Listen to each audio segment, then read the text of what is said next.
Igreja, com a santa e gloriosa paz do Senhor, amém? Amém. O profeta Isaías, capítulo 53, só para ter um versículo de tema.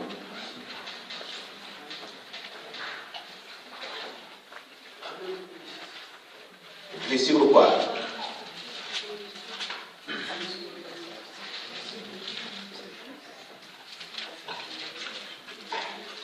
Amém? Livro do profeta Isaías, capítulo 53.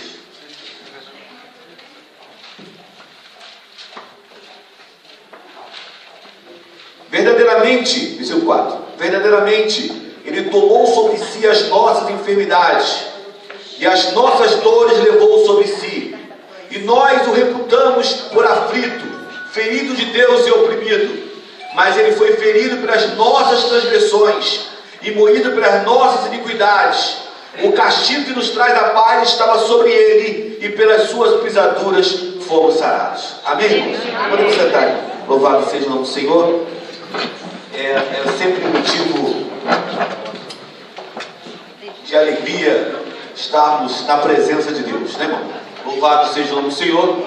Hoje, neste domingo, eu sei que o pregador, ele sempre tem uns costumes de falar que é um motivo de grande alegria, não sei o que lá, mas realmente é motivo de alegria estar na presença de Deus. E eu gosto muito, irmão, de dirigir culto, eu gosto muito de vários trabalhos da igreja, mas que eu gosto mesmo é de pregar e ensinar. É chamado, né? Eu gosto dessa parte. Dirigir culto é uma bênção de Deus, dirigir igreja, dirigir um monte de congregação, mas tudo isso tem uma chamada específica. Aí eu estava em casa, pensando, meditando, orando a Deus. Quando na outra semana o pastor falou comigo, eu pensei assim: Jeová, qual a mensagem que o Senhor quer que eu traga para a sua igreja?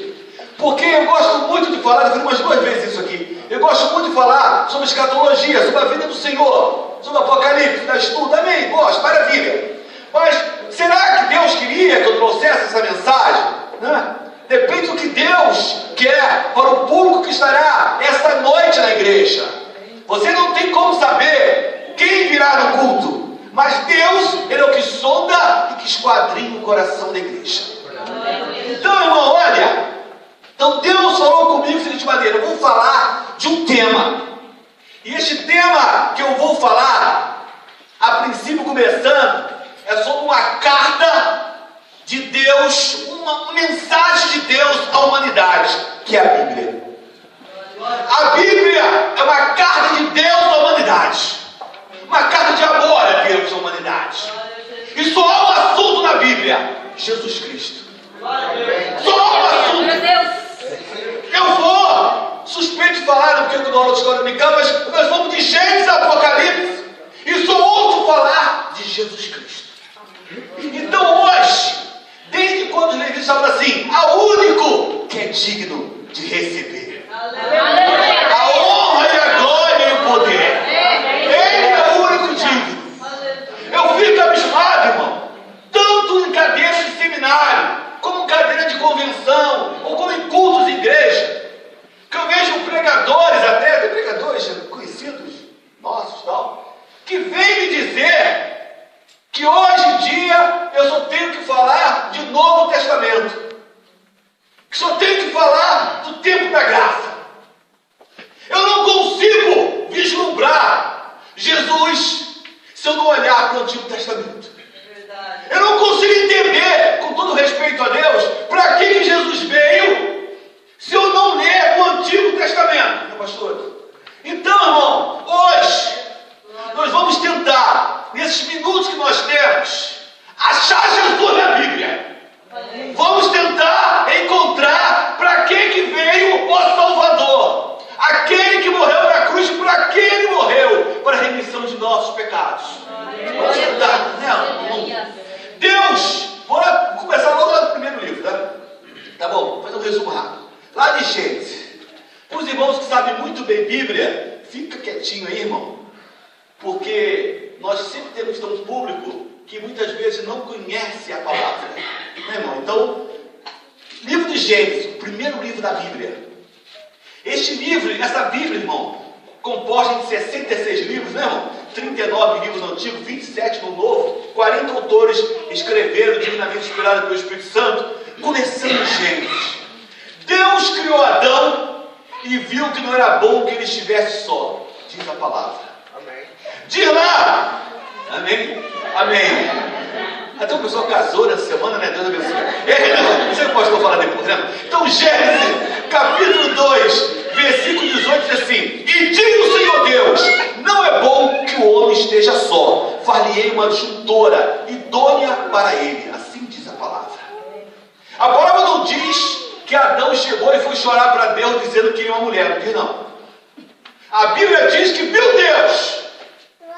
Então Deus tinha essa incumbência. O homem, irmão, tinha incumbências no paraíso. Criou-se uma história, ao deturpar o versículo da Bíblia, que fala que o castigo do homem no pecado foi trabalhar. Isso é invenção. Isso é invenção. O homem já trabalhava antes. Porque Adão tinha incumbência de cuidar do jardim e dar nome a todo mundo. Isso é trabalho. Então ele chegou, mas ele chegou e tinha seus afazeres, mas havia uma ordem.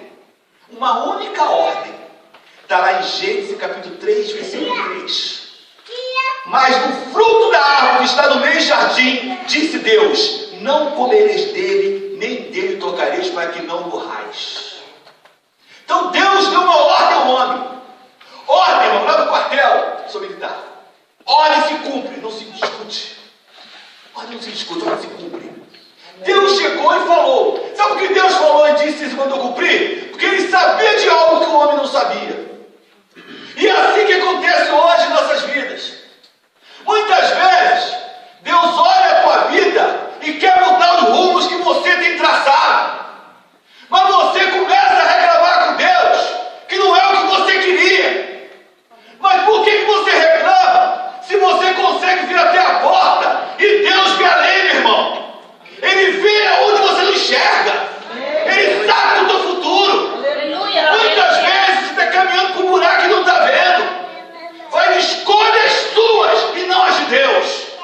Foi assim quando...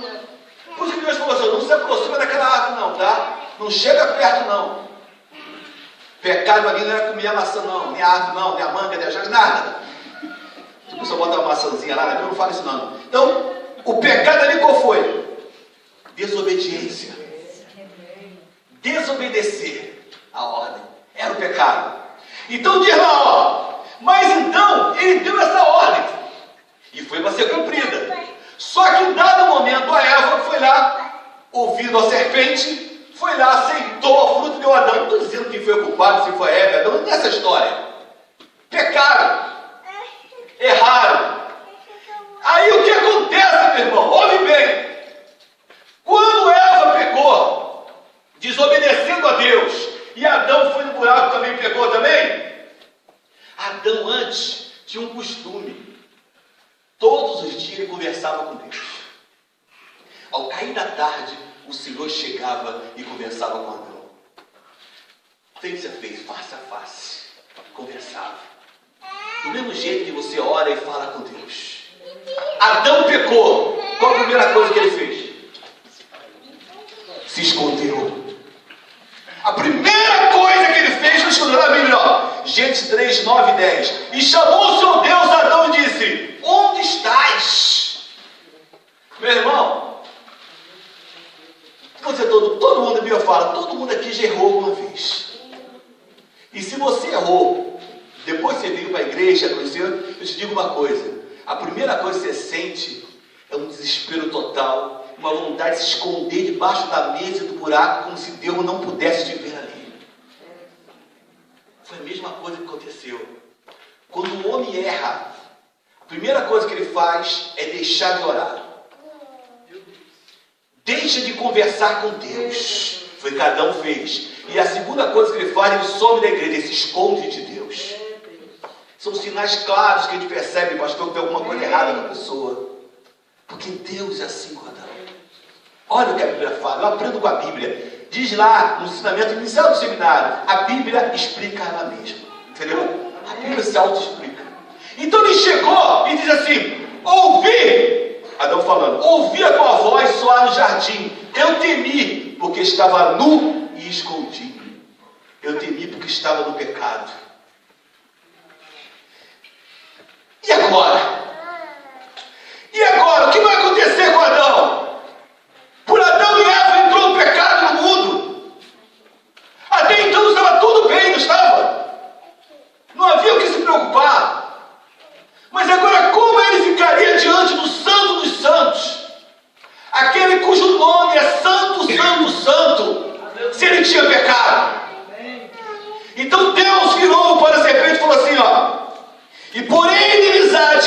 entre ti e a mulher, entre a tua semente e a sua semente. Aí vem umas traduções complicadas, umas traduções complicadas no português, que tem umas Bíblias que fala assim, e ela te ferirá a cabeça. Essa é invenção, alteração do hebraico.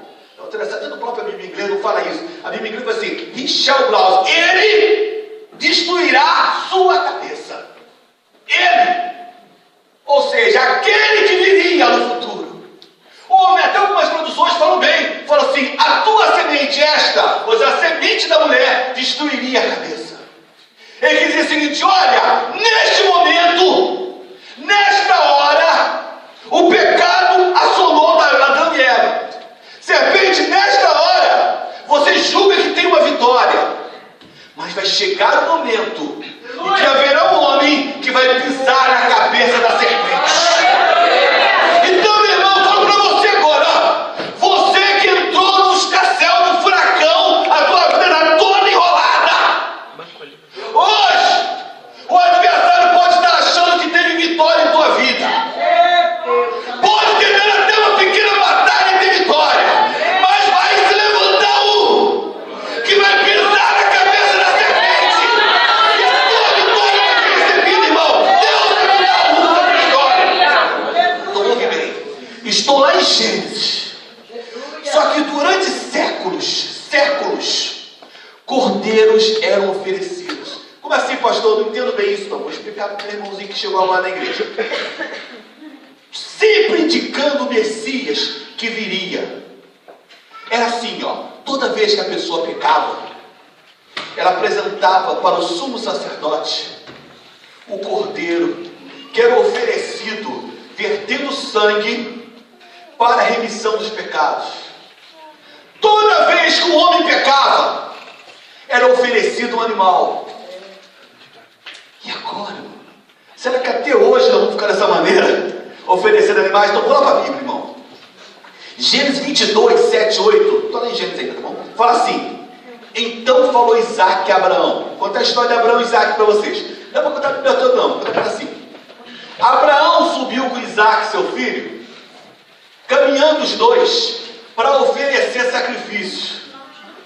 Porque é normal, o pai ensinava o filho como caminhar na igreja. Como você ensina seus filhos?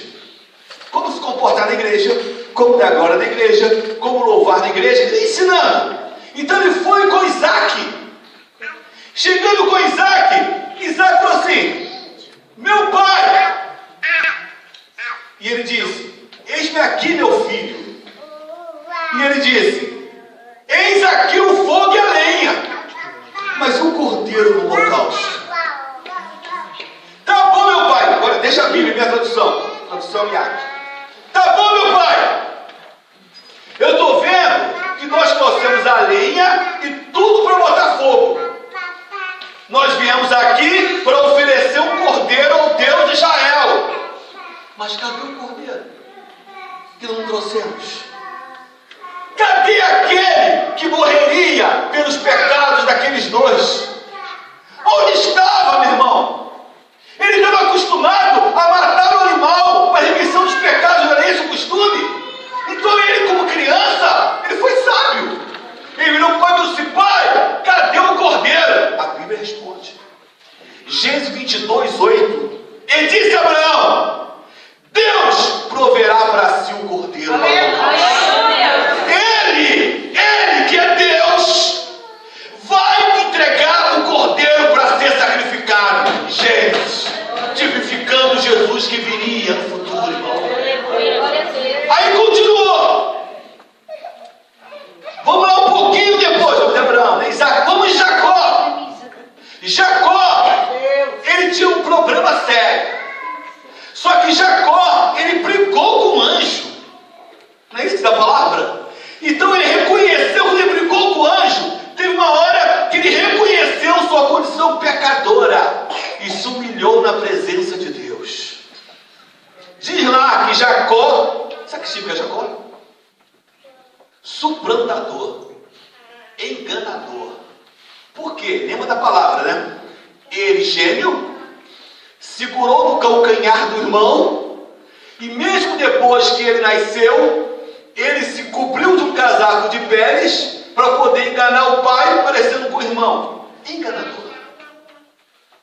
A vida toda dele foi engano. Até a hora que ele encontrou com o anjo. Olha, irmão, preste atenção. Toda a vida dele, desde o nascimento dele até aquele momento, foi uma confusão imensa. Diz a palavra em Gênesis 32, 22, que ele brigou com o anjo no val de Jaboque. Jaboque significa brotar, renascer. Na hora que ele encontrou com o anjo, ele mudou a situação da sua vida. Deus depois mudou o nome de Jacó, seu predador, para Israel. A sua Israel. Olha como Deus faz, meu irmão. Deus, pastor, pegou um Kleber que não tinha condição nenhuma nem de estar neste local. Pegou um Kleber, pegou uma Maria, uma Joana, um Marcos, que estava largado lá fora, com o mundo dizia que não prestava, com que não valia nada. E um dia eu encontrei com o Senhor como você se encontrou. Ele falou assim: olha, a partir de agora, você deixa de ser mundo e seja minha Israel. A igreja de Deus. É assim que Deus fez com Jacó. E hoje, esse val de Jaboque, neste local, é o local também para você ter encontro com Deus. É o local para que Deus possa entrar. Porque Jacó teve o seu pecado perdoado e assumiu o sacrifício do cordeiro pascal. E você essa noite não pode ter o seu pecado perdoado? Não pode assumir o sacrifício do cordeiro em tua vida e deixar Deus mudar a tua vida? Então vamos lá. Caminhando no Antigo Testamento, várias pragas foram lançadas para que Faraó entendesse que o povo de Israel não deveria ficar no Egito. Para os visitantes entenderem, o povo desde José estava lá no Egito. O povo ficou escravo depois no Egito. Estava preso no Egito. E Deus levantou Moisés para que fosse lá e libertasse aquele povo. O povo do Egito, meu irmão, estava anos e anos esperando a vinda de alguém para libertá-lo. Eu fico imaginando, igreja, quantos judeus devem ter morrido sem ter visto o Redentor chegar. Quantos judeus devem ter sido ridicularizados, humilhados, porque eles falavam que viria um que o libertaria. Quantos judeus foram chamados loucos, que falaram que um dia eles deixariam de ser escravos e seriam livres. Aí, meu pastor, eu me lembro muito bem da igreja do Senhor. Quantos pastores que me antecederam já partiram e não viram a volta do Messias? Quantos irmãos queridos nossos são ridicularizados no campo missionário, são chamados de loucos, porque eles falam que vai vir um que vai libertar a igreja. Mas nós continuamos aguardando. Então, como o povo judeu encontrou Moisés, um dia Jesus vai entrar e vai libertar a sua igreja e vai levar a sua igreja lá para os altos céus, meu irmão. Essa é a esperança da igreja. Então, meu irmão, olha bem. Mas está falando das pragas. Ele foi derramando as pragas para que o faraó libertasse. O faraó não ouvia. Pastor, por que o faraó não ouvia? O ouvido agravado, fechado, não ouve a voz do Espírito de Deus. Pode Deus falar à vontade que não ouve. E faraó não ouvia. Então chegou o momento que ele lançou a praga dos primogênitos. O que era a praga dos primogênitos? O anjo da morte passaria na cidade.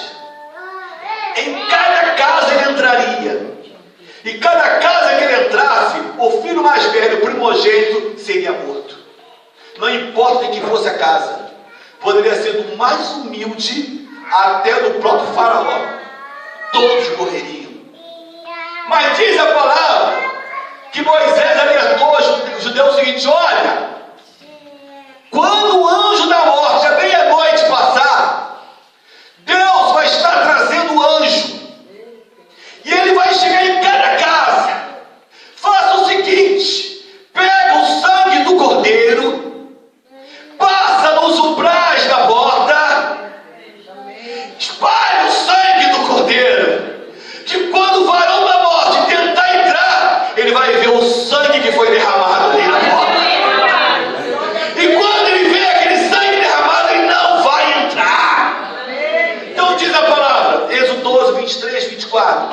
que o Senhor passará para ferir aos egípcios. Porém, quando ele viu o sangue na verga da porta e ambas as ombreiras, o Senhor passará aquela porta e não deixará o destruidor entrar em vossas casas. Portanto, guardai isso. Esse, meus irmãos, está lá, é o mesmo livramento que é dado por quem? Por Cristo. Está lá em Lucas 10, 10. E nos livrou da morte e nos deu vida, e vida em abundância. Então, meu irmão, o adversário continua querendo destruir as vidas. Continua querendo jogar no buraco cada vida. Mas se cubra no sangue do Cordeiro, para que o anjo da morte não possa entrar na tua casa, atrapalhar a tua vida. Então, naquele momento, aquele sangue estava ali, já tipificava quem? Cristo, que morreria na cruz do Calvário. É por isso que eu estudo o Antigo Testamento, para eu entender. Até então, só cordeiro, só animais, cada um se cuidava de si. Durante todo o cerimonial, Jesus Cristo era tipificado. Quando eu falei que o sumo sacerdote pegava ali e entrava no Santo dos Santos, o que era o Santo dos Santos? Existia uma área que só o sumo sacerdote entrava. Essa área tinha uma grande cortina pesada, uma grande cortina. Só ele entrava, porque ali estava Deus. Ali estava a arca da aliança. Ali estava o Senhor. Irmãos, para os mais novos entenderem, ali era tanta presença de Deus, que o sumo sacerdote colocava uma roupa cheia de sinos e uma corda amarrada. E ele entrava, porque enquanto ele estava andando, os sinos iam tocando. Aí ele sabia que o sacerdote estava vivo. Se os sinos parassem, quer dizer que ele pecou, morreu. Então puxava a corda para trazer o corpo do sacerdote. Como que era, irmão? Então ele chegava ali. Mas chegava ali para quê, irmão? Porque hoje eu não trouxe foto. A arca da aliança tinha 2 querubins, um em cada parte da arca. E na área chamada propiciatário era colocado o sangue do cordeiro. Dentro da arca tinha os 10 mandamentos, a vara de Arão, então, dentro da arca. Só que os querubins estavam olhando para a arca. Era como se Deus estivesse olhando para a igreja, olhando para os seus erros, olhando que você não é merecedor. Mas o sacerdote chegava e colocava o sangue. Então os querubins, quando olhavam, não via mais a arca. Ele viu o sangue que foi derramado pela tua vida, pela minha vida, meu irmão. Então chegou. Mas como então? E as pessoas, peraí, pastor, antes de você ir para o Novo Testamento, me explica uma coisinha. Não tinha Cristo. E as pessoas então que faziam isso tudo, não eram perdoados os pecados? Pecados no Antigo Testamento eram cobertos, não eram pecados perdoados. Estavam esperando Jesus que viria. Diz a palavra lá, bem conhecidos irmãos, chamada em algumas traduções, erradamente, de parábola do rico e Lázaro. Na verdade não existe parábola, é rico e Lázaro. Lucas 16, 22, 23. E veio a morrer o mendigo, e foi levado pelos anjos para o seio de Abraão. Seio de Abraão. Antes de Cristo, hoje não dá para explicar não. Antes de Cristo, de um lado era o seio de Abraão, local onde todos que morriam fiéis ficavam.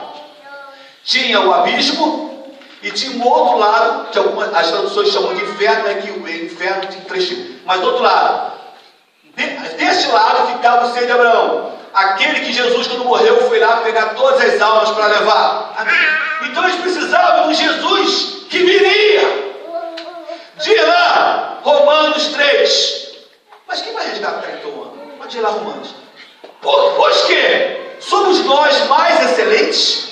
De maneira nenhuma, pois já Dante demonstrando que tanto judeus como gregos, todos estão debaixo do pecado. Como está escrito, não há um justo nenhum sequer. Deus olhou para a terra e não viu um justo sequer. Não viu um que fosse digno. Então quem morreria? De lá, Apocalipse 5:2. Quem é digno de abrir o livro? De lá e desatar os seus selos. 5:2, 3, me fala assim: nem olhar para o livro não havia alguém que era digno. Então não havia digno. Tudo isso que nós mostrar que o Antigo Testamento falava da vinda do Messias. Há várias profecias do Antigo Testamento. Nós podemos falar horas e horas sobre esse assunto. Mas vamos lá. Nascimento de Jesus. Profeta Isaías, capítulo 7, versículo 14. Antes de eu ler o versículo. O profeta Isaías viveu cerca de 750 anos antes de Cristo. Ele não conheceu ninguém de Cristo. Diz assim: portanto, o Senhor mesmo nos dará um sinal. Eis que uma virgem conceberá e dará à luz um filho, e será o seu nome Emanuel. Que quer dizer Deus conosco. Isaías 6,6, mesmo Isaías. Por isso que Isaías é chamado de profeta messiânico. É o profeta que mais pregou sobre o Messias. Porque o menino nos nasceu, um filho se nos deu, e o principado está sobre seus ombros, e o seu nome será maravilhoso, conselheiro, Deus forte, Pai da eternidade e príncipe da paz. É o profeta falando, irmão. Agora, irmão, olha, esse eu gosto muito, que foi o que eu li no início da lição. Isaías 53, ele é desprezado, o mais rejeitado dentre os homens, homem de dores e que sabe o que é padecer. E como um de que os homens escondem o rosto, era desprezado, e dele não fizemos caso. Certamente, ele tomou sobre si as nossas enfermidades, e as nossas dores levou sobre si. E nós o reputávamos por aflito, ferido de Deus e oprimido. Mas ele foi transpassado pelas nossas iniquidades, pelas nossas transgressões, e moídos pelas nossas iniquidades. E para terminar, o castigo nos traz a paz estava sobre ele. Isaías, quando falou isso, ele queria dizer que alguém viria para morrer no lugar daqueles cordeiros todos que nós falamos antes. O Antigo Testamento é que fala. Eu na terça-feira na escola dominical, a escola terça-feira, eu falei o seguinte para os irmãos, que o tempo da lei foi necessário, mas a lei tem uma diferença da graça de Jesus. A lei era o espelho, diferente com as irmãzinhas. Quando as irmãs acordam, né? As irmãs estão sempre lindas, mas quando acordam o cabelo está despenteado, né? E tal. Então quando olha, entendi, João, é sem casado não pode, só pode elogiar. Então é o seguinte, ó. Então ele olhou para o espelho, pastor. As irmãs olham para o espelho de manhã, irmã, e o espelho, se falasse, ia dizer assim: irmã, seu cabelo está despenteado, você está sem maquiagem, você não está linda agora. Mas ele ia fazer outra coisa. O espelho só diz que você está com um problema, ele não te dá a solução para o problema. Verdade. Era a lei. A lei dizia que o homem tinha pecado e que estava no pecado, mas não dava uma solução para a vida do homem. Aí vem a graça para dizer assim: olha, o pecado que a lei já dizia que você falou, através de Jesus você pode ser perdoado. Vem a graça para isso. A graça foi para isso, para dizer que o teu pecado poderia ser apagado. E para quase nós terminarmos, quase, lá em Zacarias, não terminamos o livro, né? Zacarias fala assim: alegra-te muito, ó filha de Sião, exulta, ó filho de Jerusalém. Eis aí vem o teu rei, justo e salvador, humilde, montado em jumento, num jumentinho, cria de jumento. Como Jesus entrou na cidade montado no jumento. Para que ele entrou montado no jumento? Para que se cumprisse a profecia. Porque ele disse que nenhum tio de um filho da lei seria tirado. Ele cumpriria a palavra. Ele é Jesus. É a palavra, meu irmão. E quando meu irmão, eu vou ler a Bíblia, vou citar todos os livros, em cada livro. Quando a gente era coordenador da mocidade de Jânio, não, 250 anos, você 10 anos, entendeu? Atrás, nós botávamos a mocidade adolescente para decorar a Bíblia. Que cristão que não sabe a Bíblia de cor, tem que a Bíblia segundo os livros, nos dá uma puxão de orelha para você decorar, né? Os livros, né? Não tá? Senão daqui a pouco vai ver que Mateus é Antigo Testamento, que Zacarias é Novo, né? Entendeu? Tá. Então lá. Então quando eu vou olhar o Antigo Testamento, olha aí. Gênesis. Falei de Gênesis, falei. Gênesis, Jesus é chamado de a semente da mulher. Em Êxodo, ele é o cordeiro pascal, o cordeiro que era oferecido.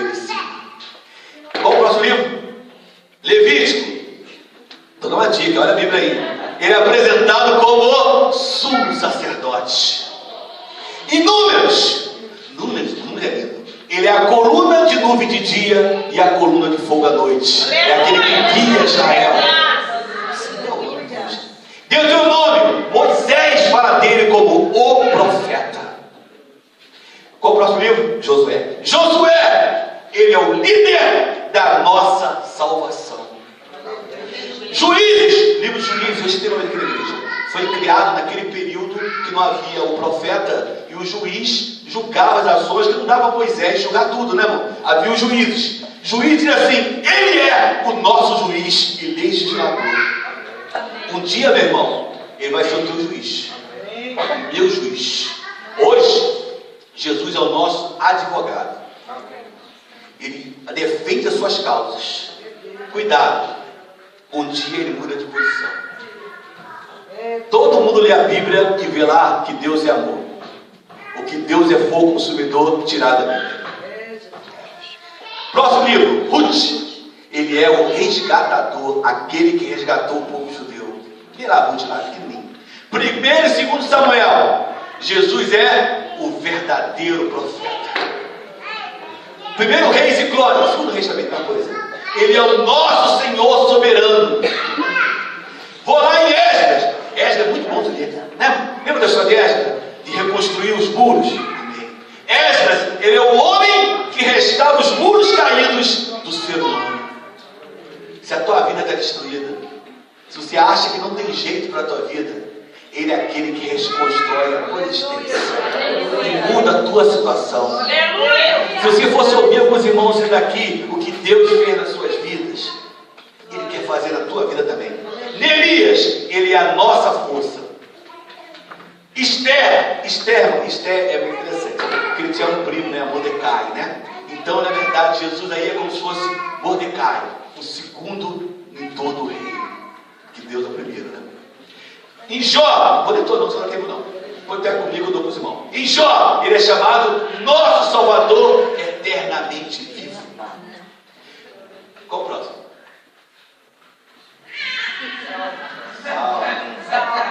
Ele é o nosso bom pastor. Aleluia! Aquele que cuida das suas ovelhas, meu irmão. Provérbios Eclesiastes, ele é a nossa sabedoria. Vem, cantares o bigode. Que cantares? Os irmãos têm medo de ler, não gostam de ler não, né? Que tem uns versículos assim, né, irmão?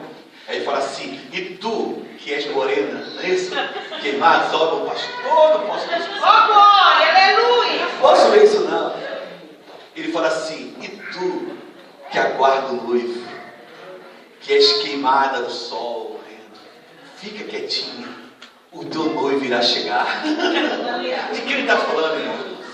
Israel é a igreja do Senhor, que é queimada no sol dos problemas. Mas um dia, esta mesma mulher de Cantares irá descansar, porque o seu noivo vai chegar, irmão. Então, Cantares, irmão, Cantares, louvado seja o Senhor. Cantares só podia ser quem? O noivo que nos ama. Não é, irmão? Ele é o noivo que nos ama. Isaías é fácil. Príncipe da paz. Príncipe da paz. Qual o próximo? Jeremias. Renovo de justiça. Ele é aquele que faz justiça ao homem. Talvez você tenha sido esculachado, abandonado por todo mundo. Ele mostra que ele é a nossa justiça. Lamentações. Ele é o profeta que chora. Ezequiel, próximo. Ezequiel, além de parar, eu não vou agora não, tá bom? Ezequiel 1:5-6. Ele é o homem que aparece com 4 rostos. Está lá em Ezequiel 1:5-6. Daniel é fácil. O que é Jesus em Daniel? É o 4º homem da fornalha. É aquele que está no 4º homem da fornalha. É o próprio Senhor Deus. Nós criamos na Trindade, escrito isso. Deus Pai, Filho e Espírito Santo. Pode terminar. Tem muito, né? Mas poder. Oséias. Lembra da história de Oséias? Lembra da história de Oséias? Não. Oséias, Deus mandou ele casar com uma prostituta. Deus mandou ele casar com uma prostituta. Oséias falou assim: mas eu sou puro. Como é que eu vou me unir a uma noiva que só vive pecando? Como eu vou contrair matrimônio com uma noiva, que quando eu digo para confiar, ela vai e peca de novo, e erra de novo. Deus falou assim: Oséias, é isso que eu amo. É por isso que Jesus em Oséias é o marido fiel, que é casado com uma noiva infiel. Quem é noiva infiel? Prepara as vestes, família. Igreja do Senhor. Lá em Oséias era Israel, mas nós somos Israel de Deus. Continuamos aguardando o noivo, só que muitas vezes, meus pastores, nós somos infiéis diante de Deus. E podíamos ler em Joel, vou ler rápido agora para adorar, tá? É batida com o Espírito Santo de fogo, Amós, que carrega os nossos fardos. Obadias, ninguém leu Obadias, né? Mas Obadias é pequenininho, ele é poderoso para salvar. Jonas é fácil, missionário entre os gentios. Jesus foi no meio dos gentios. Olha bem, meu irmão, antigamente só havia dois povos. Eu falei isso na escola dominical: judeu e gentil. Jesus veio e criou um novo povo, a igreja, aquela que foi chamada do meio dos gentios, daquele que todo mundo dizia que não valia nada. Deus construiu a sua igreja. Tá? Aí vamos lá, Miqueias 5:1, ele é o Deus encarnado. Naum, juiz escolhido por Deus. Qual o próximo? Abacuque 3:2, ele é o evangelista de Deus, foi mandado por Deus. Próximo, Sofonias, ele é o nosso Salvador. Ageu, ele que restaura a herança que foi perdida. Como está a tua vida, meu irmão?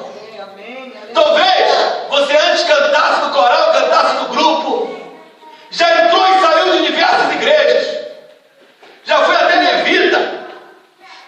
E agora? Agora tem força, mas nem para a igreja no domingo.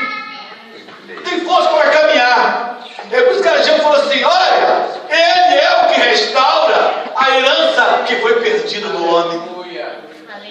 E para terminar, Zacarias, ele é a fonte aberta que purifica os pecados. Falta um? Malaquias. É que Jó eu tinha falado, eu juntei com outro, eu não falei. Ele é o sol da justiça. Maravilhas. Ele é o sol da justiça. Tanto nesse livro, todos os livros, para terminarmos, foram falando, deixa eu falar uma coisa, do Deus Jesus vinho. Diz lá em João 10, cheguei no Novo Testamento: eu sou o bom pastor.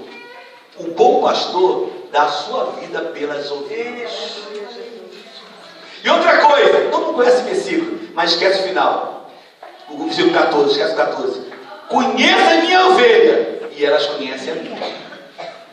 Ele conhece cada ovelha. Ele sabe o problema de cada um de nós. E hoje ele pode mudar a situação da tua vida. E diz lá que ele foi morto por mim e por você. Por que ele foi morto? Nós vimos no Antigo Testamento como um cordeiro, como aquele que morreria. Ele foi morto como um cordeiro. Eu não falei, mas o cordeiro tinha que ser um cordeiro, homem, macho, né? Sem estar quebrado nenhum osso, nada. Diz a palavra. Por isso eu ensinei na escola dominical que Jesus não quebrara as pernas dele. Essa é outra pregação, não dá tempo. Então ele chegou e representava aquele cordeiro. Mas diz assim a palavra, Lucas 22, 44. E posto em agonia, orava mais intensamente, e o seu suor tornou-se em grandes gotas de sangue que corria até o chão. Ele sofreu por mim e por você. Mas pastor, eu queria dizer para o senhor o seguinte: eu aceito tudo que o senhor falou, mas o meu coração está muito apertado. Só Deus sabe o vento que sopra dentro de cada um, né, meu irmão? Por isso diz a palavra assim, João 14:1: não se turbe o vosso coração. Crede em Deus, crede também em mim. Lá em 1 Pedro 5:7: lançai sobre ele toda a vossa ansiedade, por quê? Ele tem cuidado de vós. Sério de Deus, irmão. E para terminar, Filipenses 4, 6 e 7. Não estáis inquietos por coisa alguma, Antes, as vossas petições sejam tudo conhecidas diante de Deus. E pulando um pouquinho. E a paz de Deus, que excede todo entendimento, guardará os vossos corações. Então, o Antigo e o Novo Testamento, ele falava desse Cristo. Do Cristo que o Antigo Testamento já anunciava. Um Cristo que a humanidade hoje despreza e abandona. Esquece do motivo que ele morreu na cruz. Acha muito bonitinho, às vezes, falar que gosta de Deus, falar que gosta dos hinos que os levitas louvam, falar que gosta da pregação do ministério. Mas mais do que isso tudo, isso é muito bom. Mas o que importa mesmo é você reconhecer o sacrifício dele na cruz do Calvário. E outra coisa, aonde Jesus entra, a mudança de vida. Irmão, o que mais me dói muitas vezes, tem dois grupos que eu sinto uma dor imensa. Um que não aceitou Jesus ainda. Jesus voltar, isso é difícil a tua situação. E outro grupo que já aceitou, mas hoje não está firme em igreja nenhuma, já cantou em coral, já cantou em grupo, já louvou, já pregou, já até foi usado por Deus. E hoje está distanciado. Às vezes no próprio coração, a pessoa acha que não está distanciado. Mas a Bíblia diz que nós temos que ter comunhão uns com os outros. E diz lá a palavra o seguinte: não abandoneis as vossas congregações, como é costume de muitos. Diz a palavra.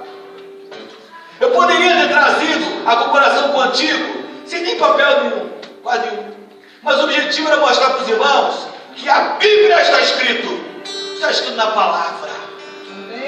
Então esta noite é noite de você entender o que Jesus reconciliou em tua vida. Aleluia! O que Jesus fez na tua existência. Que de Gênesis a Apocalipse. A Apocalipse não terminou ainda, irmão. Vai terminar um dia Apocalipse. Enquanto não terminar, não vai estar fechado o livro. Não vai estar fechado tudo que o Senhor prometeu. Mas um dia vai acabar. Nós fazemos 1000 planos. Fazemos planos de estudo, amém. Fazemos planos de trabalho. Viajar em julho, agosto, nas férias. Pegar o avião, porque gosta do Brasil, para o Brasil, né? Todo mundo faz planos. Mas cabe ao Senhor a palavra final. Verdade. Você pode fazer seus planos, mas só Deus sabe se vai ou não se concretizar. A única coisa que eu sei é que um dia todo joelho se dobrará diante do Senhor. Aleluia!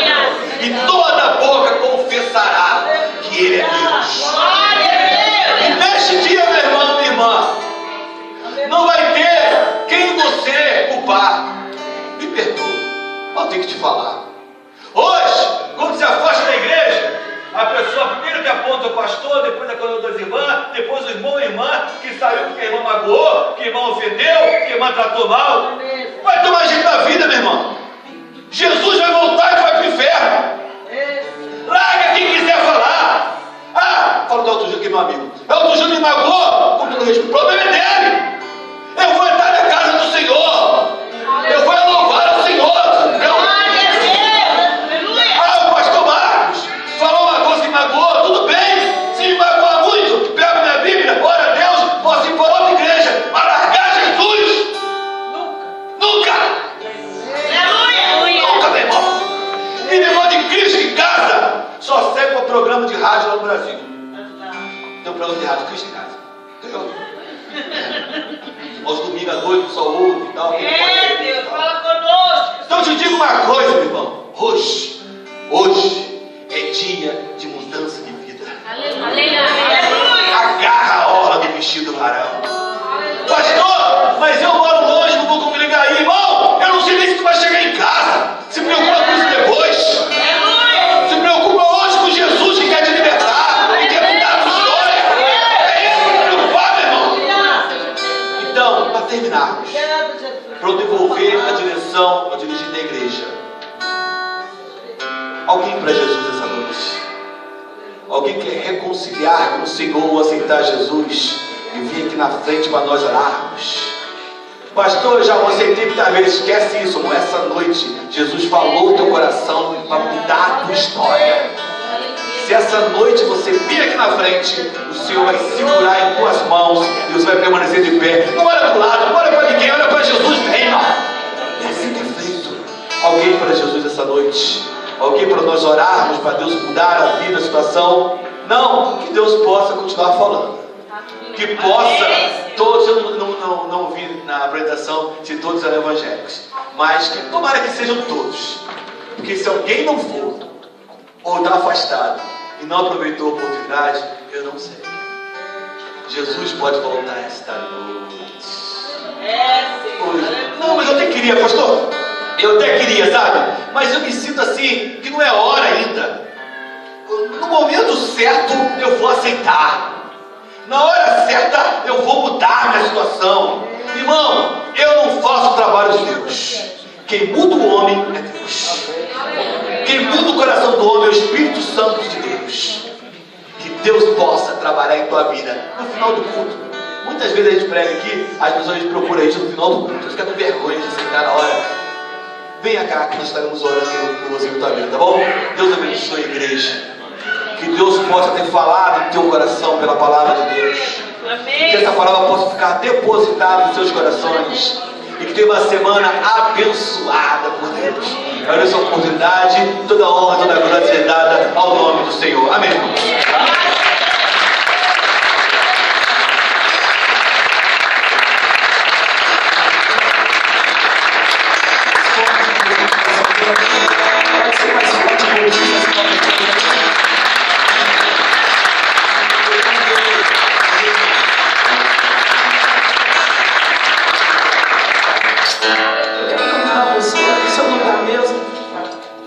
Louvor de adoração ao Senhor juntamente com o ministério de louvor a Jesus, ao Rei, ao que merece toda a honra. Se você não sabe a letra deste louvor, simplesmente feche os seus olhos e viaje juntamente com o ministério de louvor. Nós vamos adorar esse, aquele que morreu por você, aquele que assumiu as suas culpas, aquele que assumiu a minha culpa, aquele que assumiu a nossa culpa, aquele do qual nós ouvimos o nome dele hoje, que ele desceu do céu para fazer uma obra para resgatar a nossa vida. A ele que merece toda a honra, todo louvor e toda a adoração. Se você não sabe a letra, faz um nananã juntamente com o louvor, sendo as suas mãos para cima, mas preste uma adoração a ele. Se você nunca entendeu isso,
Amém?